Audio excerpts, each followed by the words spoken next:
Hey, everybody. Welcome to the PR Bunker. I appreciate you joining me today. I have networked my ass off over the years and met people through a variety of platforms. And our guest today is my man, Kenny. Kenny works definitely not in Boston, but we do share our passion for basketball, even though our teams do not align. But the minute I met Kenny and understood what he was working, the kind of work that he does, what he stood for, and just the vibe that we had was like, I got to know this dude, got to get to know him, and hopefully at some point do business. Kenny, my man, welcome to the PR Bunker. It's a pleasure to be on the PR Bunker, and I'm always excited to chat with you, Don, chop it up, and get on Absolutely. here and obviously share experiences and just have an organic conversation, no pun intended. That's right. The vibes are high, as they say, right? So I need to start with the name. Where does Organic Mindset Agency come from? And then what do you do? Absolutely. So I love that question. So the origin of Organic Mindset Agency. So, I'm a branding expert as well. So what I like to look at when it comes to branding is what really resonates with people. Does your brand tell a story? A lot of the time, people's brands don't. Even if you're self-named, if you have a title that's just say, the Don Martelli agency, you can still brand that to be creative, whether it's the logo, whether it's the slogan, whatever it may be. Really, really, really important. So getting back to the initial question, so organic mindset agency. So what's really unique about it is when I created the name, I really wanted to think about when you go to watch a TED Talk show and you hear the term organic a lot, you hear the term mindset a lot. Those two terms that are just they come up all the time. That stays top of mind in people's minds. So when I thought about it long and hard, and the term organic, I was like, you know what? You hear it a lot. It's like, people say organic connections or organic this, organic that, organic growth, etc. So I was like, it stays on people's minds. I'm a fitness junkie. I work out like crazy. I shop at Whole Foods, eat a lot of organic food. So I just like the term organic just sat nice, right? And it's like planting a seed. Love Mindset. that. You wake up in the morning, to me, it was like, you're setting your mindset, whether it's a sales goal, if you're going to the gym first thing in the morning, whatever it may be, bench press max or, squat max or going for a run, whatever it may be, having that mindset to really be able to pivot and understand how to make your business really stand out and how to actually go after it and get it. So organic mindset just flowed, right? So then like my logo is a tree transforming into a brain for organic mindset. So it's just, the ideas are already within you. It just needs a little bit of water and water in your plant, and then it just grows, right? And that's what we are. We pretty much nurture and really help people get an understanding of what their idea is and how to really properly market themselves. So that's something I would say. And Love the it. slogan that we have is growing your business is all in your mind. Very simple. To the point. Love the analogy. Love the connection to growth. Get up in the morning and go through the grind. I mean, clearly, you've been at this for a little bit, but how'd you get here? Did you always want to go into marketing? I mean, you're at some point going to go into business or being a plumber, electrician, or a NBA star, which I'm sure you'd love to be an NBA star. And we'll get to that in a little bit. But like, have you always thought about being in this space? How'd you get here? No, I absolutely didn't. It's crazy because so I went to college for communications, so I was always intrigued by marketing. I did a little bit of a freelance work back in school, and I knew I would love to eventually branch off and start my own thing. I just had no idea what I wanted to do, right? So pandemic hits, and I'm working for an insurance company at the time, and I got started off in banking, moved to an insurance company. I was an account manager, then I moved over to the project side on the implementation side for 401k plans. So I was working rigorous hours, and through the graces of God, I had a job during the entire pandemic. A lot of people lost their jobs, so I felt very fortunate and grateful and blessed to be able to have a job during that time. What really comes down to when my story was, I just thought long and hard about, how I can create something if I'm working these type of hours for a big corporation, then I can create something where one, I could operate in an online space, two, it's scalable, and three, God forbid it goes another pandemic, people will always need the products and services that we offer. So, I did a little bit, actually a lot of research. It took about 2.5 years of brainstorming and planning to actually launch this. And, I was like, okay, what goes wrong with an agency? They were like, oh, they said they're going to get a website done in X amount of time, but it took them, let's say, they said they're going to get it done in 3 months. It's taking them 8 months, it's taking them 12 months, et cetera. So I was like, okay, first thing I see, websites take way too long to build. I said, you know what? I'm going to formulate a team, put a system together. We get them done in 21 days or less. So 3 weeks before a month is even up, you will have your new site completed. We don't even have to put your site under construction. We pretty much build it on our internal server and transfer it over once it's ready to go live. So, that alone right there was a huge selling point for us to really stand off in the competition. The other thing was, I don't really understand how we're performing. It's not really clear. So I've made it a point to me and my SEO partner. What we do is we get on calls with the client and explain how the reporting is going on a monthly basis, and they get it right in front of them, the metrics, and as to where they are at, where they're looking to go, and where we're looking to go. And that's what really has made us really, stand out from the competition. It's the hands-on Nice. approach and just really giving everybody white glove service. So that's what's really been a nice Sure. driving point for us. What kind of clients do you typically work with? Clients that I work with, that's a great question as well. So essentially, we're industry agnostic, but during this time frame, I love working with fractionals. I love working with, people in the home services industries. And yeah, that's pretty much what I've been working with a lot. And even Got it. fractionals, it's funny because initially I was like, okay, they're great strategic partners. But then I realized a lot of fractionals can use the help that we offer, right? So I was like, okay, you know what, from a fractional aspect, it would make sense for us to work together. We'll help you rebrand, we'll help do your site, and that's that, right? So that's something that I've really focused on. So whether it's a CMO, Hmm. COO, CFO, we have the ability to help them out in many different ways. Got it.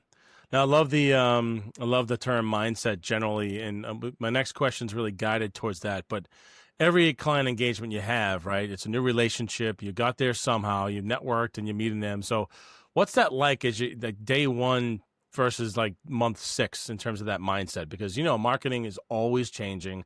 You got AI, you got speed to market, and the things we're talking about now are going to be like dead and dinosaur in about 3 weeks, right? Because there's something else happening in the world that's going to disrupt what we do.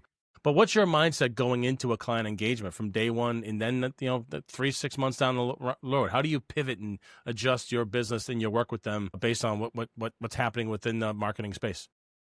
I believe the main thing is really getting an understanding of their industry. What makes them tick? How do they measure metrics? What are their KPIs? What is it that they do that will help them generate more, obviously more clients, more revenue, right? So it's really getting an understanding. So before I even get on a call, if it takes me a few days or, I'm meeting with them next week, I'll do my research over the weekend to see how they really operate in that industry that I'm meeting with. Because again, being industry agnostic, I have to be able to have an understanding of these things. If I'm speaking to a lawyer, I have to know how they measure their metrics. If I'm speaking to a fractional, I need to know how they measure their metrics. It's really one of those things that you have to be on top of the trends. You have to understand, even if you're working with somebody who's a subsidiary that's financial advisor under a larger umbrella, I need to do the research to understand, okay, I know for a fact that there's certain regulations that must be followed in terms of the guidelines when we create a site for them or if we're doing marketing for them. So really being on top of these things and being able to understand is what really, really helps us when it comes to, the onboarding experience. So I can come into a Sure. call being like, okay, you're a subsidiary under this, financial firm. I know that you can do X, Y, and Z. Okay. They're like, oh wow, and I was like, yeah, because I've done my research on from a compliance aspect to make sure that, everything's intact for them. So I would say really understanding the metrics, understanding, from a compliance aspect, and then really just looking at the competition and being like, I'm very quick on pretty quick on my feet in terms of being able to look at something and be like, I think this would make sense to put this here. I believe that would make sense to put this here. And a lot of time clients are open to it and they're like, it's a great idea. Never thought about that. Like for instance, right now we're doing a site for a financial advisory firm and we've made a lot of creative suggestions that we've actually executed for them and they're blown away by it. So that's something that I would say Love it. that I love to do in that sense. So yeah, hopefully that answers your question. You did. Well, how is AI influencing or disrupting or helping in your work at all? Great question. That's $1 billion question because AI is something that's evolving. A lot of people are scared of it. I mean, AI is one of those things that people are terrified of. It's like, it's like one of those things like if you watch like even cartoons back in the day or something where it's like you create this monster and then it's just get ready to just hop out of the cage and you're scared to release it because That's you don't right. know what's going to happen, right? So to me, it's AI is phenomenal, but you just gotta know how to properly use it. You know what I'm saying? I mean, like you can look at an email and tell if it's AI wrote it or not because you're like human beings don't speak like this. You know what I'm Correct. saying? If I'm like, Absolutely. And, well, and as a actually, writer, I love that. I love that. I'm not gonna email you and be like, consequently, Don, I just believe that we have need to get together to figure out our endeavors on this next project. It's like no one And speaks in like that. Let's be conclusion, realistic. yeah, In thanks for the conclusion, right? conclusion, right? Brutal, brutal. Exactly. I hear you. Because, I mean, it's about leveraging the technology in a smart way to ideate and produce, but also like adding in the humanality and adding elements that are just, they're just centric to the brand that AI is not going to pick up. That's good stuff. Exactly. Now, let me ask you this. Now, you and I met through, the largest networking platform for small businesses in the country, Alignable. Shout out Alignable.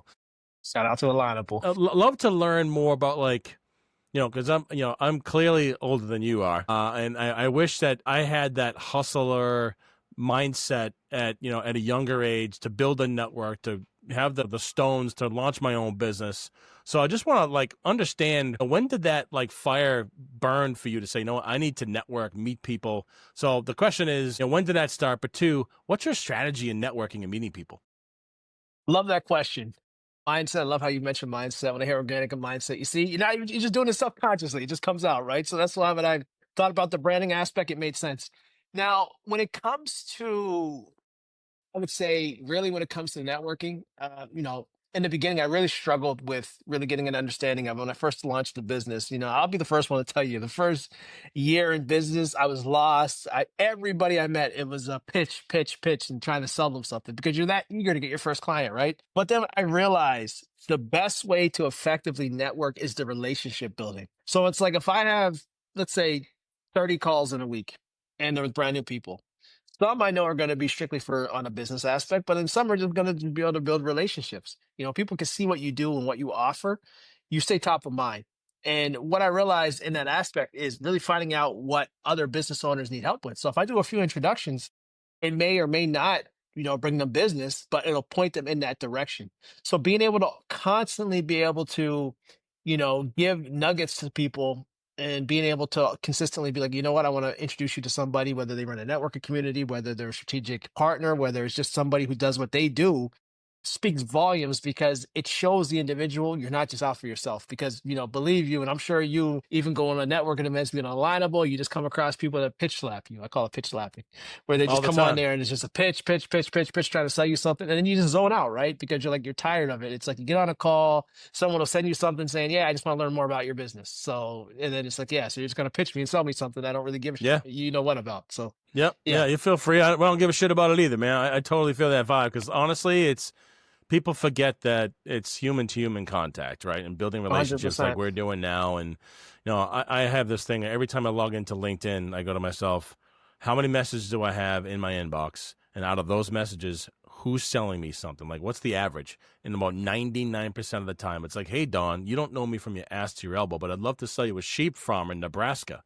What the fuck do I know about sheep farms, There bro? you Like, go. like people forget that, like, we all have expertise, and I want to share that expertise with the people that I know, and I want to soak up that expertise with the people that have it that I don't. Like, I don't know anything about SEO. I'm not a web developer. I'm a communications, public relations guy, and folks like you, fill my gaps. So you're a great referral partner for me outside of being a good, good dude to have a connection with. But like, people forget to have that one-on-one connection, and frankly, if you invest in the relationship, it will boomerang. It will absolutely boomerang back to you. And I've experienced that, just by meeting you and then, my work through Alignable. And so I feel like social networks have become less social. They're more just like, I'm going to get on my soapbox and yell at you about how I can't believe the Celtics have just basically dismantled the team after Jaylen Brown ruptured his Achilles, and I have no idea who's playing. I mean, you could be playing for the Celtics next year for all I know. It's like, who knows? Right? So it's just the social networks have been removed, and I think there's an opportunity for guys like us to take back networking and do it the right way and do it through like, know, and trust. 100%, 100%. And it gets frustrating because it's just, you really, if someone connects with you on a networking call or, you decide to give them the time of day and you're just taking yourself off. Am I going to be on here and it's what are they going to try to sell me, right? Because and I realize that when I get on calls, the first thing I'll tell someone is I'm not trying to sell you something. I just want to get to know what it is, how I can help you. The guard goes down because it's like, it's like being in a fight. You come in there and your hands are up like this because you don't know what you're going to be hit with. And I could really like to compare networking, marketing, and the aspect of getting in a conversation with somebody to walking into a dark, pitch black room, right? And you're walking in there, and lights are off. Or if you're walking in the middle of the night, first sound that you hear or something jumps in front of you, you're going to be guarded because you don't know what to expect, right? So I could throw a beach ball at your head, or you know what I'm saying, you might be hit with a hockey stick, or whatever it may be. You're going to be on guard because of the unexpected. So setting boundaries and setting Valid. expectations is really, really, really crucial. Agreed. Couple last questions here. This next one is fun, and it's really about passion. What motivates you to do what you do, and what do you love about your job? Absolutely love that question. What motivates me is being able to take my clients from one point to another point, knowing that because of whether it's a site we created for them or there's an SEO campaign, whether it was rebranding them, that they're able to generate more business and they're getting more reviews because of how we've been able to help them. Knowing that I can actually make magic for somebody and make it in such an efficient manner and in a seamless manner is what really really makes me tick every single day, because that is what gets me going every day. I wake up in the morning and feel blessed to know that what I'm doing is making a difference in business owners' lives. So that's what really really, and then the passion behind it. Like, I really enjoy what I do. Like, it's just every call I get on, interview meeting that I have, it's just it's just a blessing to be able to do what I do every single day. And that's Love it. that's the main thing for me more than anything else. And it's just relationship building too. I mean, I've learned so much over the last 2.5 years about so many different industries that it's just like, wow, like things that I did not know. My own, okay, yeah, from preparing for a sales call, but at the same time, general knowledge things that I did not know, and really getting into understand it, because like the human mind, for instance, has an attention span of 8 seconds or less. Me being able to really pitch that when I am having a sales call, to be like, your website has to be able to want to convert somebody in 8 seconds or less to book a call with you. And if it doesn't, then it's Yeah. like throwing spaghetti at the wall and hoping it sticks. Yep, doesn't work. I'd love that. And I'll tell you what, that the passion and the mindset you have going into your client engagements pulls through these conversations. So every conversation I have with you, it's the same kind of vibe. It's like high energy, and it's rare. I'm the guy that usually comes in and brings the hype to every single call. Like, Yeah. I'm trying to match you in this particular case because you're the one that brings it. So I love the back and forth here. So my next question for you, off topic totally. Hmm. You're a big NBA guy. Huge. So and we'll allow you in this space to talk about your team, even though I'm a Celtics guy. I want your take on the NBA lottery and the draft. Who won? Who lost? What's your take from not just your perspective with your team, and I'll let you talk about your team in a second, but Yeah. like, what's your point of view, top down, on looking at the draft? Thanks for the sports talk. I'm always passionate to talk about sports, mostly NBA and NFL. But what I would say is the draft, I think Cooper Flag is going to be a stud. Now, I think that the telling point is when Kyrie Irving comes back and seeing how they really, obviously mesh together. And if, Anthony Davis, I call him always disabled because he's always hurt. Duh. If he can actually stay healthy, I think the Mavs actually could be the winner of that trade with the Luka trade. I mean, a lot of people were pissed off Yeah, about that, but I mean, they still yeah, got a Cooper Flag. I mean, he at least cares about his body and wants to stay in shape, right? Where Luka just comes in 30 pounds overweight in the training camp because he just drinks the parties all summer, and it shows where he's getting attacked on defense every single time. In that series against Minnesota, where it's like they set a high screen, guard to guard screen, get the switch, and then whoever he's on, they just attack him every single time because he doesn't yeah. work on his fitness. And then when he's tired, he just flails his arms up and complains to the refs and cries to the refs about calls. So it's like, if he gets himself in shape, which it looks like he's doing, I've seen some of his offseason videos, he could be a problem. But in terms of the draft, I think it was a fairly deep draft. I feel that, I mean, I'm a Bulls fan, unfortunately. So I don't, at this point, I don't even know Don't be what they're doing apologetic. there. I mean, that's your team. Look, I'm, in the dark days before, after Russell and Bird and all the success the Celtics have had, there have been some dark years there. Okay, like the Len Bias stuff, Reggie Lewis, those like Antoine Walker, those early Paul Yeah. Pierce days. They were ugly in Boston, but like, Yeah. I bleed green, right? You bleed red, I bleed green. Yeah. Yeah. So like that to me, it's like, I thought the kid they should have drafted was the kid out of Maryland. What's his last name? Derek. Why am I drawing a blank right now? Yeah, but I mean, yeah, he That ended up guy. going to the Hawks.